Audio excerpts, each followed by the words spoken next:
সাফেরে গিয়া বন্ধু বানাও, তবুও দুশ্চরিত্র, খারাপ, অশৃঙ্খল এমন লোকরে বন্ধু বানাও না। কারণ খারাপের সাথে যদি তুমি বন্ধুত্ব পারো, সে তোমার ইহজগত শেষ করবো, পরজগত শেষ করবো।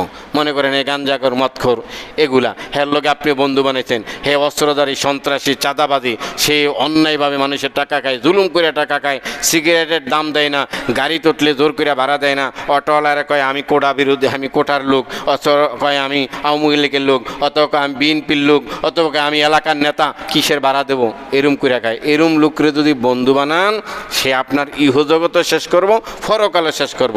আর সাফেরে যদি বন্ধু বানান, সাফের লোকে আপনার বনাগত নইলে হঠাৎ করে একটা ছবল দিব, মরে যাবেন, হয়তো আপনার ইহজগত দুনিয়াটা শেষ হবো, আখেরাতও ঠিক থাকবো। কয় খারাপ বন্ধু বিষধর সাপ চেয়ে আরও মারাত্মক। বলছিলাম না যে আপনি যাবেন পঞ্চবটি, বন্ধুর সাথে বন্ধুরা আড্ডা বসাইছে, এটা মদের বার, এটা গাঞ্জারা বার, এগুলার মধ্যে গিয়ে বসছেন। আপনি নামাজি, একদিন কইব বন্ধু একটা বিড়ি টান, বলে এগুলো আমি খাই না, তুই আমাদের ফেভারিট না, তুই আমাদের বন্ধু ঘুরে ফেন না। হঠাৎ করে ভুলে একটা টান দিবেন, দিয়ে দেখবেন মজাই তো লাগে, খারাপ লাগে না। আজকে 2 টান, পরশু 3 টান, তরশু 4 টান দিয়ে আপনি বিড়ি খাওয়ার অভ্যস্ত হয়ে গেছেন খারাপ বন্ধুদের সাথে চলার কারণে। একদিন গাঞ্জা খাবেন না, একদিন মদ খাবেন না, দ্বিতীয় দিন কইবেন যে কি একটু খাইয়া কেমন মজা লাগে, মজা লাগে না আনুখা লাগে, একটু খেয়ে বুঝবেন কয়েক একবারে খারাপ লাগে না। আজকে একটু খাইবেন, এরপরে দিন একটু খাইবেন। আজকে তাস খেলার লোক 3 জন হয়ে গেছে, 4 জন নাই। আপনি বন্ধুদের মাঝে বললেন আমি তাস খেলাই না, তাস খেলা বুঝি না। বন্ধুরা বলবো আজকে যেহেতু আমরা 3 জন, 4 জন ছাড়া খেলা যায় না, 2 মিনিটের জন্য একটু তোরে খেলাটা শিখাই, খেল। আজকে তাদেরকে সহযোগিতা করার জন্য খেললেন, পরের দিন কইবেন খেলাটা খারাপ লাগে না, দেখি আমি একটু একা খেলি। এমনি খেলতে খেলতে একদিন জুয়ারি তাস খেলোয়াড় আপনিও হয়ে গেলেন। খারাপ বন্ধুর সংসবের কারণে আপনি একজন নামাজি মানুষ আস্তে আস্তে খারাপের দিকে হয়ে গেলেন। তাহলে দ্বিতীয় নম্বর যে গুণাটার কারণে মানুষ ধ্বংস হয়ে যায়, খারাপ সংস্রব, খারাপ বন্ধু বান্ধব। এমনকি আপনি কোনো সংগঠনে আছেন, যদি দেখেন এখানে বিড়িখোর, মদখোর, গাঞ্জাখোর, চাঁদাবাদী, দান্দাবাদী, অচরিত্র, বেচরিত্র, বেশ্যা, খারাপ, তো আপনি দেখবেন হের টানে টানে এই লোকগুলো ওই মুখে আস্তে আস্তে হয়ে যাবে বা খারাপ হয়ে যাবে, অথবা তাদের ইমান দুর্বল হয়ে যাবে। আপনি বলবেন যে না, মনে মসজিদ কমিটি গাঞ্জাখোর রাখা যাবে না, কিন্তু মসজিদ কমিটির মধ্যে 3 জনে গাঞ্জাখোর, 3 জনে কবি কি গাঞ্জা খাইলে কি মসজিদে খেয়েছে? হ্যাঁ, গাঞ্জা মসজিদে খাইছে, কয় না, তো এলে রাখা যাবে না কেন? এই যে খারাপ বন্ধু, খারাপ কমিটি থাকার কারণে রাখা যাবে। তো এলে হ্যাঁ 3 জন গাঞ্জা করেছে, এই গাঞ্জা করে মসজিদে খাবে না, বাহিরে গিয়ে খাবে। আস্তে আস্তে কইব কি আমাদের এই মহল্লার ভিতরে গাঞ্জা করে আরও 2 জন আছে, হেরো কমিটি ঢুকানো হোক। তো আস্তে আস্তে কমিটি কিরেই খারাপের দিকে, ভালো ইচ্ছা করলে করা যাবে না।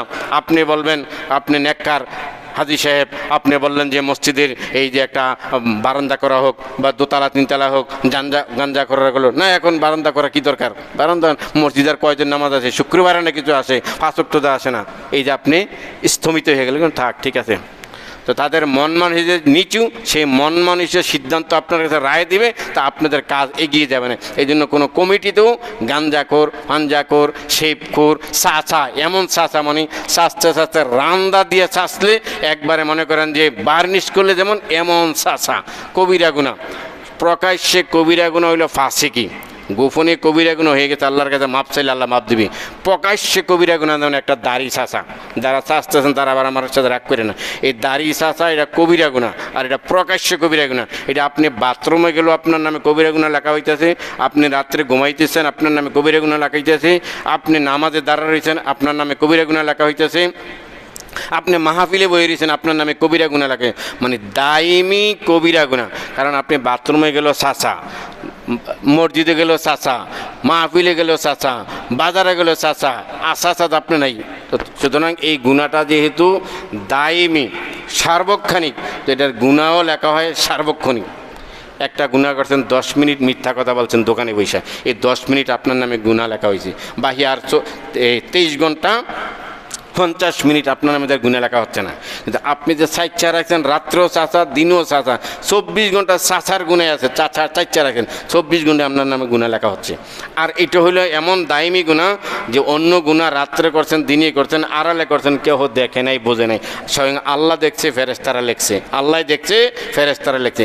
দাড়ি চাচার গুণাটা পুরা মহল্লায় বেডা বেডি পুরুষ নারী সবাই বলবে যে এই তো ফাঁসেকা ছিল, হে তো দাড়ি চাইতে পারে, হেরে আল্লাহ মাফ করে দিলে আমি মাফ পাইতে অসুবিধা কি, হে তো সবার সামনে কবিরা গুণা করছে। মানে এটা প্রকাশ্যে হাজার হাজার মানুষের সাক্ষী হয়ে যায় এই গুণাটা। মরার পরে আপনাকে ফেরেশতারা এসে দেখবে মুসলমানের যে কিছু নিয়ম নীতি আলামত আছে নাই, পাঞ্জাবিতে নেওয়া যায় না, টুপি নেওয়া যায় না, তারপরে মুসলমানের আলামত তেমন পাওয়া যায় না, হিন্দু গ্রহণ মুসলমানি করায়। বাংলাদেশ ছাড়া ইউরোপ কান্ট্রিতে অনেক মেয়েদেরকে এখন যেহেতু মুসলমানি করানো হয়, মুসলমানি না করালে যে সে মুসলমান না, বিষয়টা এমন না, অনেক ছেলেরই মুসলমানি করা হয় না। আমাদের কুমিল্লার ভাষায় বলে পেম্বর, মানে আদা মুসলমানের মতো বাচ্চার জন্মগ্রহণ পরের থেকে বোঝা যায় হ্যাঁ আর মুসলমানি করাইলে ডাক্তার বলছে ক্ষতি হবে, করাই না, তো এর মানে হে মুসলমান না। মানে মুসলমানি করাটা সুন্নতের বিধান, মুসলমানি তার গুরুত্বপূর্ণ হইতে বিধান দাড়ি রাখাটা। নবীজি বলছেন আহাফুল শাওয়ারিবা ও হাফুল লোহা, তোমরা মোষকে খাটো করো, দাড়িকে লম্বা করো। আমরা মোষকে খাটো করি, লম্বা করি, দাড়িরে খাটো করি, দাড়ি সাইচাওয়ালাই। তো এই দাড়ি চাচা কামাইনা লোক কমিটির মধ্যেও রাখবেন না। মদখোর গাঞ্জাখোর কমিটি, মাদ্রাসা কমিটি, পঞ্চায়েত কমিটি, এলাকার ভালো কোনো কমিটি রাখবেন। এটা বাংলাদেশের বর্তমানে যিনি ধর্ম প্রতিমন্ত্রী ডক্টর আ.ফ.ম. খালেদ সাহেব, তিনিও বলেছেন এখন আপনারা বাজার কমিটি করবেন, দিনদারিত্ব দেখা, ভালো আল্লাহওয়ালা দেখা, নামাজি দেখা, দাড়িওয়ালা দেখা, টুপিওয়ালা দেখা মসজিদ মাদ্রাসার কমিটি করবেন, দিনদারিত্ব, নামাজি দেখা, দাড়িওয়ালা, টুপিওয়ালা, ভালো সৎ নিষ্ঠাবান দেখা। আগে যে এক সময় সভাপতি বানাই দিয়েছেন, সেক্রেটারি বানাইছেন ঘুষখোর, মদখোর, চান্দাবাজ, দান্দাবাজ, এলাকার সবার থেকে চান্দা খায়, সব দোকান থেকে চান্দা খায়, সের বল প্রয়োগের কারণে, তাহার বাহিনীর কারণে তারা সভাপতি বানাই দিয়েছেন, সেক্রেটারি বানাই দিয়েছেন। এখন এটা করবেন না, এখন এই সুযোগ আপাতত নাই, ভবিষ্যতে হয় কিনা ভালো। এই জন্য আপনারা সবাই অ্যালার্ট থাকবেন। আল্লাহ রাব্বুল আলামিন দিনী প্রতিষ্ঠানগুলো দিনী মানুষ দ্বারা, ধর্মীয় মন মানুষ দ্বারা পরিচালিত হওয়ার তৌফিক দান করে। সবাই বলি আমিন।